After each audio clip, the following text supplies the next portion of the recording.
창조는 듣는 것입니다. 창조는 듣는 것입니다라는 제목으로 하나님 말씀 증거하도록 하겠습니다. 이 창세기는 시작의 책입니다. 이번 특별 새벽 기도를 통해서 8가지 주제를 살핀다 그랬죠. 한 2번씩 살필 것 같은데 창조, 타락, 그리고 홍수, 바벨탑, 이게 이제 원역사라 그러죠. 11장까지의 내용이고, 그다음에 4명의 족장 이야기를 또 살핍니다. 아브라함, 이삭, 야곱, 요셉, 이렇게 8개의 단어가 이 창세기를 꿰뚫는 핵심 단어라고 생각을 합니다. 여기 여러 시작이 있고 여러 뿌리가 있습니다. 이것들을 우리가 잘 받아들여야 된다고 생각을 합니다. 오늘 1장 1절에 이렇게 얘기합니다. 태초에 하나님이 천지를 창조하시니라. 이건 선포입니다. 선포. 그래서 우리 창세기를 받아들일 때 제일 중요한 건 뭐냐 하면 설명하려고 그러지 않는다는 거예요. 이게 선포라는 것입니다. 그래서 우리가 너무 큰 내용은요, 들어야 되는 거예요. 그래서 우리의 방법론이 듣는 겁니다. 그리고 하나님께서는 인간을 만드실 때 듣는 존재로 만들었어요. 그래서 솔로몬도 지혜를 뭐라 그랬어요? 듣는 마음. 듣는 마음이 지혜라 그랬고, 그래서 하나님께서 우리를 이끌어 가실 때 잘 들어야 돼요. 우리가 인생 가운데 제일 중요한 게 믿음이죠. 믿음이 어떻게 생겨요? 들음에서 생긴다고요. 그러니까 창조부터 우리는 듣는 존재라는 것을 우리 말하고 있다는 것입니다. 듣잖아요. 듣고 난 다음에 우리 안에서 이성이 있기 때문에 이해가 됩니다. 그죠? 이해는 2번째예요. 이해되는 건데, 이해가 되면 우리가 또 머리가 있잖아요. 이해되는 걸 가지고 추론을 하죠. 그래서 많은 순간에 듣고 시작된 인생인데 듣는 걸 지워버려요. 그러면 이해와 추론으로만 살아가요. 그러면 이게 전부인지 알고 추론을 가지고 또 거꾸로 하나님을 설명하네요. 그러니까 다 엉터리죠. 자기가 생각하는 하나님이죠. 그걸 우상이라 그런다는 것입니다. 그러므로 우리 인생이 깨지지 않기 위해서 제일 중요한 건 뭐냐면 언제나 시작으로 돌아가야 되는 거예요. 우리는 듣는 존재다. 또 들어야 된다라는 거예요. 듣는 것보다 중요한 것은 없다라는 것입니다. 사실 생각해 보시죠. 우리 뭐 창조과학회라든지 뭐 이런 식으로 해서 이렇게 그 보수적인 기독교 계통에서 뭐 창조를 이렇게 설명하려고 그럽니다. 설명하려고 그러는데 그 설명이 여러분께 납득이 되던가요? 저도 이렇게 설명을 한번 들어봤더니 설명 중에서 제일 그럴듯한 게 이제 빅뱅 이론이잖아요. 머리 아파하고 하는 얘기예요. 조금만 들어도 머리 아파요. 뭐 이런 거예요. 이제 뭐 큰 폭발이 있었대요. 뭐 그걸 이제 창조라고 시작할 수도 있겠죠. 뭐 폭발이 있었대요. 그때의 온도가 지금의 우주 온도보다 3조 배래요. 이것도 벌써 이해가 안 되죠. 어디서 3조 배가 나왔는지 모르겠는데 3조 배래요. 그래서 이게 우주의 시계는 주파수와 이 압력 뭐 이런 거에 온도에 관계가 되는데, 뭐 시간을 계산하면 지금의 그 1초가 그때는 3조 초래요. 벌써 뭔 소리인지 모르겠죠. 그러니까 이게 시간으로 따지면 1초가 9만 시간이래요. 그래서 따지니까 6일 동안 창조했다 그러잖아요. 그러니까 첫째 날이 80억 년이고, 그다음에 온도가 낮아져서 둘째 날이 40억 년이고, 뭐 이렇게 계산하는 거예요. 그래서 다 계산해 봤더니 빅뱅 이론에서 얘기하는 게 그거잖아요. 지구의 탄생된 것이 160억 년 전이라고. 지금 제가 얘기하는 것 중에서 여러분들 이해되는 거 있어요? 그냥 뭐 그런가 보다 뭐 이런 거죠. 이게 아무리 정밀한 이론이 나온다 할지라도 이것도 반대하는 사람도 나와요. 제가 볼 때 한 사람 주장하면은 한 200명은 반대하는 것 같아. 뭘 얘기를 하든 간에. 이런 거 더 볼 마음이 있나요? 이런 거 여러분들 그 하루에 한 권씩 책을 읽는다 그래 봐야 뭐 1년이면 360권밖에 더 읽겠어요. 그죠? 이제 그렇게 읽어도 그보다 더 많은 이론이 있어요. 그러니까 이건 이해로 되는 거는 아니라는 것입니다. 성경은 창조는 우리가 이해할 수 있는 내용이 아니고 이게 들어야 되는 내용이라는 거예요. 여러분 태어났을 때 이해했습니까? 여러분 어떻게 태어났는지, 누구한테 태어났는지 들었죠? 저 서울에서 태어났다고 들었어요. 나 증명 못해요. 서울에서 태어났대. 서대문구 충정로 3가 7에서 태어났대. 뭐 그 들은 거죠. 뭐 듣고 믿는 거죠. 믿음에 의심이 없어요. 거기가 내 고향 같아요. 기억도 나는 것 같고. 그 얘기 듣는 거예요. 그 우리 부모님이 저를 낳겠죠. 그 뭐 사실은 그 믿는 거지 증명 못해요.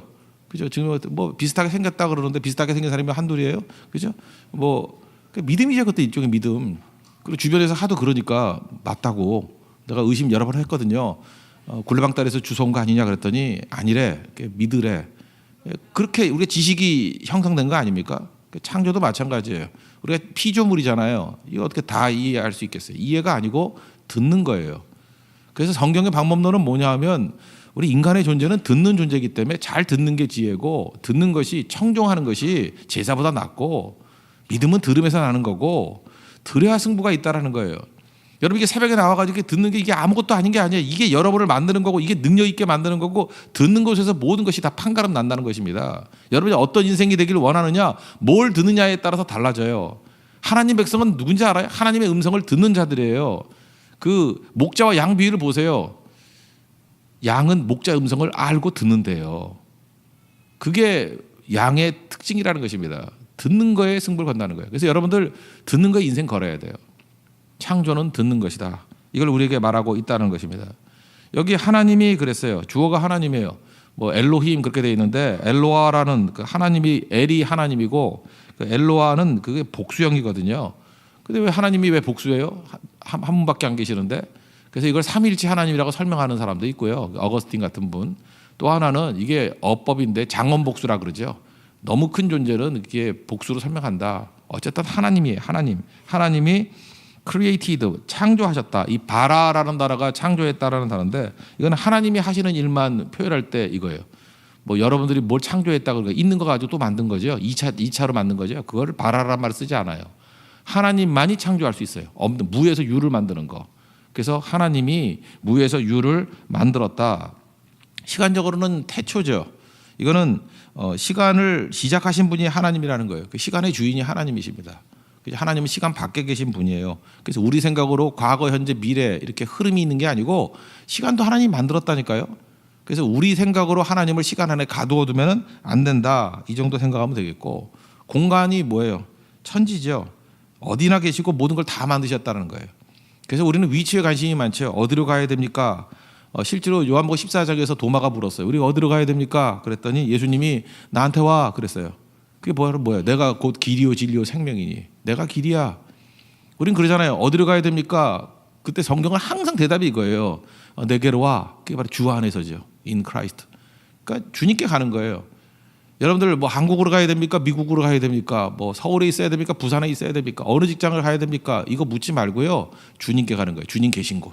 그죠? 주님이 가라 하신 곳. 그게 성도의 삶이라는 것입니다. 그래서 우리는 딱 부러지게 남들 따라가지 않아요. 주님이 계신 곳이에요. 주님 안에. 그게 우리의 답이라는 것입니다. 어디나 계시지만 그렇게 서 있다. 이걸 우리에게 보여주고 있다는 것입니다. 그래서 창조의 모든 내용도 그렇고 하나님께서 주신 말씀은요. 그냥 이렇게 받아들이는 거예요. 영접하는 거. 그게 이제 듣는 거거든요. 창세기 1장, 2장, 3장을 우리는 한글 성경을 읽으니까 이렇게 나왔지만 이거 히브리 성경을 보면 이게 시예요. 시. 다시 말해 노래라고요. 그래서 창세기 1, 2, 3장 그 내용을 보면은 성경 시작이 이게 과학책이 아니에요. 이거 갖고 자꾸 과학 갖고 논하려고 그러는데 이건 노래거든요. 노래 부르면서 뭐 연구해요? 하나님이 그렇다 그래가지고 노래하는 거예요. 계속 찬송하는 거라고. 제가 아는 어떤 그 신학 교수님 계시는데 이분 굉장히 설교도 잘하시는데 되게 겸손한 분이에요. 근데 이분이 이런 얘기를 하더라고요. 그 신학 교수님들이 설교를 잘 못한대요. 그래서 왜 못하냐? 이제 본인 얘기예요. 본인 왜 못하냐 하면 이게 교수 생활이 그 특징이 뭐냐면 학생을 가르치는 거잖아요. 그러니까 성경을 자꾸만 이렇게 설교할 때 자꾸만 설명하려고 그런대요. 그러니까 설명을 하면은 이제 다 잔다는 거죠. 뭐 이렇게 한마디 하면은 그냥 이겁니다 그러면 될 건데 뭐 이거에 대해서는 뭐 이론이 3가지가 있는데 자꾸 설명하려고 그런대요. 이 중에서 이건 틀렸고 이게 맞는 것 같아요. 이러면 교인들은 다 자고 있다라는 거예요. 그 저도 제가 이 얘기를 듣고 설교는 설명이라기보다는 선포구나. 하나님 말씀을 들어야 되는 거구나. 그래서 어떤 때는요 이렇게 설명 많은 설교보다는 성경 쭉 읽을 때 훨씬 믿음이 많이 생길 때가 있어요. 왜냐 선포니까 듣는 거예요. 그래서 제가 어제도 그 여호수아서 설교하면서 항상 설교 준비를 한다는 건 뭐냐면요 선포 쪽에 가깝게 하려고 노력을 참 많이 하는 거예요. 한번 보세요. 그 요단강 건넌다는 얘기 뭐 그 얼마나 설교를 많이 했겠습니까? 분석할 거 되게 많죠. 언약궤가 있고 뭐 2,000깁이 뒤에 서 있어야 되고 뭐 이런 거 다 설명하려고 그러면 이거 한이 없겠죠. 굉장히 복잡해진다고요. 근데 어제 저도 이 얘기를 듣고 선포 쪽으로 가려고 그랬어요. 우리는 꿈을 꿔야 된다. 누구의 꿈이요? 하나님의 꿈을 꿔야 된다. 이거 받아들인 거잖아요. 하나님의 꿈이 여호수아에게 전수됐고 여호수아가 리더에게 리더가 온 백성에게. 이거 받는 거잖아요. 듣는 거죠. 하나님의 꿈을 듣는 거다. 그리고 뭐예요? 그냥 시작하는 거다. 완벽한 조건은 없다는 거죠. 그냥 시작하는 거다. 이거 선포죠. 왜 시작해야 돼? 그럼 할머니 시작하라니까 시작하지 마. 그거 아니에요? 그 선포죠. 선포. 그리고 어떻게 하라고? 올인하라고. 그 왜 올인해야 돼? 주님이 하랬잖아. 그게 설명 아니죠. 선포라고요. 근데 참 묘한 게 뭐냐면 많은 사람들이 설명했을 때 움직이기보다는 선포, 하나님의 선포를 들었을 때 훨씬 뜨거움이 생기고 성령께서 일하시고 움직이기 시작한다는 거예요. 제가 누누이 깨닫게 되지만 그것이 거예요. 인간은 듣는 존재예요. 듣는 존재라고. 많은 사람들이 그걸 모르고 약간 설명하려고 그래. 설명이 아니에요. 듣는 거예요. 들음으로 말미암아 인간이 이렇게 변화가 된다는 것입니다. 그래서 창조는 우리를 겸손케 만들어요. 내가 뭐 하나님을 분석하거나 이해한다는 게 아니라 하나님의 음성을 듣는 자세입니다. 들으면 세워지게 된다는 거예요. 또 한 가지 나오는 게 뭐냐면은 우리 인생의 목적을 듣는 거예요. 창세기가 우리가 보여주는 건 인생의 목적이 무엇인지를 보여주고 있습니다. 진화론자들은 얘기를 하죠. 뭐 이렇게 진화가 됐다고. 그러면 이건 우연의 존재라는 거 아닙니까? 뭐 간단히 설명하면 그죠? 이렇게 우연의 물질이 우연으로 된 거다 그러는 거 아니에요? 그러면 이건 결국은 허무주의에 빠질 수밖에 없죠.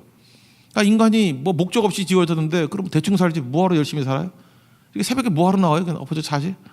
그죠? 뭐 죄라는 거 뭐 신경 쓸 거 없이 멋대로 살면 되잖아요. 그러니까 사실은 진화론적인 사고 방식은요, 이거는 사고 방식에 끝나는 게 아니라 행동을 규정한다고요. 난 지금도 이해가 안 되는 게 진화론자라 그러면서 도덕을 얘기하는 사람들 보면 이게 도대체 그 도덕의 근거가 어디서 나오나? 없어요, 사실은. 없다고요. 그래서 까라마조프가의 형제들 그 책에 나오잖아요. 그죠? 그 노스토옙스키가 뭐라고 그랬어요? 그 작가가 주인공의 입을 통해서 얘기를 하잖아요. 하나님이 없으면 우리 멋대로 사니까 안 된다고. 하나님이 있어야 된다고. 그 얘기는 무슨 얘기입니까? 그러니까 도덕의 근본이 없다라는 거예요. 하나님 없으면은. 그걸 우리에게 지금 설명하고 있다라는 것입니다. 성경은 우리에게 창조의 목적이 있다고 분명히 말하고 있어요. 계획이 있다고 얘기를 해요. 그래서 창조론적으로 접근하는 이게 전도법이 사형리예요. 사형리의 이론리가 뭐예요? 하나님 당신을 사랑하시고 당신을 향한 놀라운 계획을 갖고 계십니다. 이게 창조론적 접근이거든요. 근데 제가 전도를 해보니까 이 창조론적인 접근이 이게 처음에 이해가 잘 안 되는 사람들이 있더라고. 그래서 우리 교회에서 오형리를 하죠. 죄죽 사심령. 그 오형리의 특징은 뭐예요? 우리는 죄인이고 죽는다. 그죠? 근데 하나님이 사랑하시고 십자가 지시고 아들 보내줘서 그 아들을 영접하면 구원받는다. 그러니까 이건 되게 직설적인 거예요. 오형리는 직설적인 거예요. 죄부터 때리는 거잖아요. 제가 볼 때 이게 전도하는 시간이 많지가 않아요. 그래서 사랑한다. 창조론부터 가는 것보다는 이게 기독론으로 가는 거죠. 이해가 되시면 예수님에 대한 거. 그죠? 죄인과 십자가의 구원. 이걸 먼저 때리자는 거예요. 그럼 뭐 뒤에 가서 뭐 하나님의 사랑과 계획은 다 있는 거죠. 그러니까 뭘 먼저 강조하느냐. 그러니까 우리 교회 전도법은 뭐예요? 예수님, 기독론을 중심으로 한 전도법이고 사형리는 이게 창조론을 기반해 가지고 나오는. 그러니까 모든 믿지 않는 사람들이 공용적으로 수용할 수 있는 것부터 이렇게 접근하는 거죠. 그러니까 이게 접근법의 차이가 나겠죠. 그러니까 기둥은 두 거예요. 창세기부터 시작되는 창조론, 그 다음에 예수님부터 시작되는 기독론. 사실 이게 두 개 만나는 거거든요. 한번 생각해 보세요. 하나님께서 우리를 왜 사랑하십니까? 우리를 왜 사랑하죠? 뭐 여러 가지 이유가 있겠지만 만드셨기 때문에 그게 제일 정확한 답인 것 같아요. 그죠? 만드신 거에 대해서는 다 애착이 있죠. 그렇지 않습니까? 내가 이렇게 초등학교에 어디 신방 갔다가 이렇게 걔가 만든 거 잘못 건드려가지고 부서뜨려가지고 얼마나 내가 곤욕을 치렀는지. 내가 만든 거잖아. 내가 만든 거잖아. 진짜 그지같이 만들었어요. 아무것도 아니거든요. 무슨 뭐 눈깔도 이상하게 붙여놓고 했는데 그 잘못해가지고 내가 비싼 거 하나 사줬잖아요. 그죠? 하도 울어가지고. 그 어린애도요. 자기가 만든 거에 대한 애착이 어마어마해요. 그죠? 저도 그래요. 저도 생각해 보니까 제가 애착이 많은 게 뭐 설교 이런 거예요. 설교 이거 애착이 있죠. 왜 없겠어요? 그죠? 이게 시간을 들인 거고 눈물이 들어간 거고 희생이 들어갔잖아요. 어떤 때는 성도들에게 설명해 주려고 가족들을 희생해 가면서 얘기도 하고 그거 없습니까? 집에 가서 또 혼나고 욕 먹고 왜 그런 얘기 했냐 그러고 사실은 이게 설교 이게 작성할 때 보면요 이게 진짜 내 혼신의 힘이 다 들어간 거예요, 그죠? 어떤 때는 말하고 싶지 않은 얘기도 어떤 때는 성도들의 그 변화를 위해서 구원을 위해서 얘기해야 될 때가 간증도 그런 거 아니에요? 뭘 하고 싶겠어 그런 허물들을 얘기하고 싶지 않지만 그저 동일한 고통 가운데 있는 성도들을 건지기 위해서 희생하는 거라고. 그래서 여러분 그거 잊지 마세요. 이게 목사님들에게 대한 최고의 대우는요. 사실 설교부터 하는 거예요. 말씀 전해주세요. 그게 최고의 예우예요. 예우. 그 최고의 영광이고 그래 생명 걸고 해야겠죠. 왜냐하면 자기 모든 게 다 들어가 있기 때문에. 하나님도 마찬가지예요. 하나님 우리를 왜 사랑하느냐. 창조론에서 얘기를 해야 돼요. 하나님이 우리를 낳으셨기 때문에. 너는 내 아들이라 그러잖아요. 내 것하고. 여러분 자녀들 왜 사랑해요? 내가 낳았으니까. 그거보다 더 중요한 거 있어요? 그래서 창조론이 이게 없으면요 하나님에 대한 사랑도 이게 무너지게 돼 있어요. 그래서 마귀가 공격할 때 창조를 공격하는 거예요. 그러면 기독론이 있을 리가 없어요. 그죠? 이게 예수님이 존재할 이유가 없다고요. 그래서 창조 타락 구원이에요. 창조가 반드시 있어야 된다니까요. 하나님이 만드신 세상, 하나님이 만드신 하나님의 사랑하는 백성들. 그리고 하나님이 우리를 만드실 때 제일 중요한 게 뭐예요? 목적이 있다는 거예요. 목적이. 그래서 목적을 놓치면 안 되는 거죠. 요즘에는 뭐 과정도 중요하다 뭐 이런 얘기를 해요. 아니, 맞아요. 과정도 중요해요. 근데 과정이 중요합니까? 그렇게? 목적 없는 과정은 의미가 없어요. 제가 일전에 제주도에 이제 관광으로 간 적이 있습니다. 이렇게 관광으로 갔어요. 갔더니 뭐 이렇게 설명을 잘해주다 민속촌 뭐 고자와 이러다가 설명을 진짜 잘해주더라고요. 뭐 이 설명 저 설명. 저는 감동받았어요. 야, 목사도 저렇게 설명을 잘하면 그냥 마음을 다 빼앗기겠구나. 어쩌면 귀에 쏙쏙 들어오게. 내가 그때 막 받아 적었어요. 내 스승이다 그러고 웬만한 설교학 교수보다 훨씬 낫더라고요. 제주도 이해 다 하고 제주도에 살고 싶더라고. 막 흙을 만지면서 막 감동하고 이게 막 그런 흙이었군요. 막 그죠? 물질 하나하나가 막 살아서 이렇게 오는 거예요. 그죠? 내가 무지 감동받았어요. 막 눈물이 글썽글썽 울진 않았지만 하여튼 그 정도로 감동을 받았는데 정말 그분 멋있었어요. 목소리도 좋고 저런 분이 목사를 해야 되는데 그런 생각을 했어요. 근데 이제 끝날 때쯤 되니까 신경통에 좋은 말뼈 가루, 뭐 피부 건강에 좋은 뭐 말뼈 가루, 연고 뭐 이런 거 팔더라고요. 그래서 제가 집어치라 그러고 나왔는데 과정이 너무 멋진 거예요. 과정이 너무너무 좋은데 목적이 뭐였냐면 말뼈 가루 파는 거였어. 말뼈 가루. 야, 내가 그걸 보면서 느끼는 게 목적이 이렇게 중요한 거구나. 여러분 이제 세상에 있는 많은 사람들 보면 되게 도덕적인 것 같이 보고 정의로운 것 같이 보고 멋져 보이고 과정이 스마트해요. 과정이 스마트해. 근데 목적을 들어보면 말뼈 가루야. 우리 성도들은 반대예요. 우리 목적이 명확해요. 하나님의 영광, 하나님의 구원. 근데 우리 성도들은 또 연약한 사람 불러가지고 과정이 허무해. 그죠? 그러니까 우리가 과정이 허무하다 할 때도 목적은 명확해야 될 거 아니에요. 우리가 넘어지고 깨진다 할지라도 과정이 스마트한 게 좋아요? 말뼈가루인데? 근데 어떤 사람이 진짜 그죠? 우리에게 생명을 가지고 뭘 유산으로 남겨주고 좋은 거를 주려 그럴 때 뭐 이렇게 우리가 암으로 막 죽어가고 있는데 탁월한 의사가 있어요. 그죠? 분명히 고칠 수 있는 의사야. 근데 어떻게 고치냐 그랬더니 설명을 못 하는 거예요. 뭐 과정도. 그냥 나만 믿어 그냥 대충 하면 돼. 이렇게 얘기한다고요.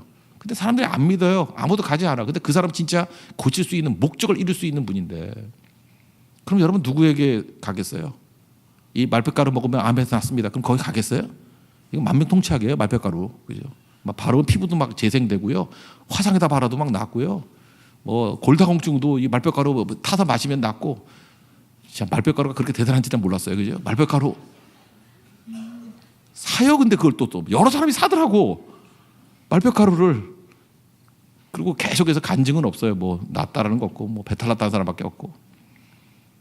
근데 우리는 설명을 잘 못하지만 하나님의 이 목적이 명확한 말씀은 우리 살리는 말씀이라는 거예요. 창세기는 그런 겁니다. 그래서 창세기에서 저는 서론적으로 꼭 접근해야 될 것들이 이거라고 생각해요. 들어야 된다는 거예요. 하나님의 말씀을 듣고 우리는 내 자신이 어떤 존재인지 모릅니다. 우리의 목적조차도 하나님께 들어야 된다는 거예요. 그래서 듣지 않으면 여러분 인생이 허무해집니다. 목적 없이 살아갈 수밖에 없어요. 그래서 우리는 자부심이 있잖아요. 그죠? 우리 성도들 하여금 가치 있는 인생을 살고 목적 있는 삶을 살기 위해서는 하나님 말씀을 들어야 된다는 거예요. 여러분 잘 듣고 창조를 듣고 창조는 듣는 것입니다.